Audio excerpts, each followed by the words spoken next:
Electric वाहनांची मागणी अनेक कारणांमुळे वाढत आहे, ज्यात पर्यावरणाची चिंता, इंधनाच्या वाढत्या किमती, सरकारी प्रोत्साहन, बॅटरी तंत्रज्ञानातील सुधारणा आणि चार्जिंग स्टेशनचा वाढता प्रसार यांचा समावेश आहे. शासनानं धोरणांद्वारे या क्षेत्राला प्रोत्साहन दिलंय, ज्यामुळे इलेक्ट्रिक मोबिलिटीकडे कल वाढतोय. विशेषतः दुचाकी आणि व्यावसायिक वाहनांच्या बाबतीत इलेक्ट्रिक वाहनांची मागणी आता प्रचंड वाढतीये. मात्र अत्यंत नामांकित कंपन्यांच्या अशा दुचाक्यांमध्ये बिघाड होण्याच्या घटना सुद्धा वाढल्या आहेत.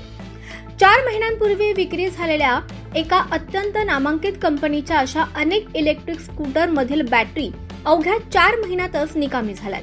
अशा अनेक दुचाकी सध्या शोरूमकडे धाव घेतात.